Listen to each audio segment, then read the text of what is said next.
Well, questions are again swirling about what Donald Trump knew about Jeffrey Epstein's abuse of young girls after US politicians released thousands of emails.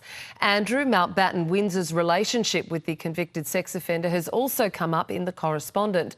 Democratic Congressman Suha Subramaniam is part of the Oversight Committee who released the files and joins me now. Welcome, Congressman. Thank you very much for your time. Thank you. What does this release add to the understanding of the issue about Trump's association and knowledge of Epstein's operations?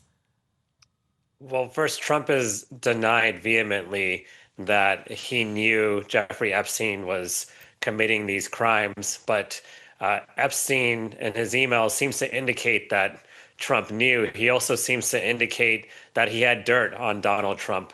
And so what we're trying to figure out this whole time is why Donald Trump is withholding the files that the Justice Department has. And it seems like, this is suggesting that perhaps there's embarrassing information in those files, just like there's been embarrassing information in some of these releases from the Epstein estate. Is there anything in particular on the Oversight Committee that you are looking for?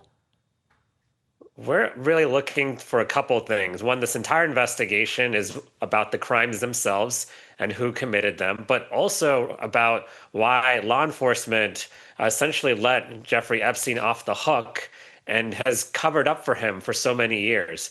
We have this sort of notion in our public now that the rich and powerful get away with terrible crimes. And our committee wants to restore trust in our institutions, in our law enforcement, and to make sure that no matter how rich and powerful you are, that you will be held accountable. The White House has dismissed these newly released emails and information as another distraction campaign from reopening the government. How long can the White House keep batting this away?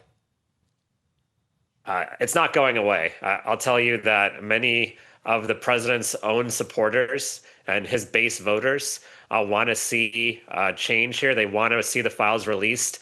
They want to know that we will hold the elite accountable, no matter how high it goes. And so this is a very uncomfortable situation for him and for Republicans on Capitol Hill, who know that the right thing to do is for him to release the files, but then they also have this allegiance to the president that they're not willing to break. And so it's put them in a tough situation. Certainly, I'm not in that position, and I just want to see the truth. If it absolves Donald Trump, great. If it leads to us seeing more information about Andrew, then that's great. But I'm going to let the evidence do the talking. I'll move on to Andrew Mountbatten Windsor in a moment. But at this stage, Congressman, has the committee got any other plans to release other material at this stage? So we've gotten the final release from the Epstein estate. It's been enormously helpful. We also have been asking for bank records and financial documents because the victims themselves told us to look for those documents, and the victims have been very helpful. They said follow the money, and the business dealings tell a story about the crimes that were committed. And then there's the actual release of the files that the Justice Department in the U.S. has as well, and that where we got the 218 signature to force a vote in Congress on the release of those files. Now that would have to also be something that the president approves of. So it's somewhat circular, but I think it would be a very important symbolic vote to show that even members of Congress in his own party are disapproving of the way he's handling this. Perhaps it'll lead to some change. Yeah, you mentioned there it's somewhat circular. We know that there is a vote in the House of Representatives next week. The bill is known as the Epstein Files Transparency Act. The aim of that is to have these documents released. But what is the point of this all when the Senate is most likely to block the full release? Is this not just political point scoring? No, because I think when the House approves of something in very large numbers, it puts pressure on the Senate to do the same thing. And what we can do is oftentimes we have these conferences where the House and Senate have different versions of a big bill. And what we could do is insist on putting this in that big bill and forcing the Senate's hand in passing it. So there's a lot of different mechanisms we can use once we pass it in the House to kind of force the Senate to support this. Now it has to go to the president at that point, and the president could veto it, right? But that's a bad look for him to be vetoing a bill that his own party supports. So again, we just want to put the pressure pressure on him.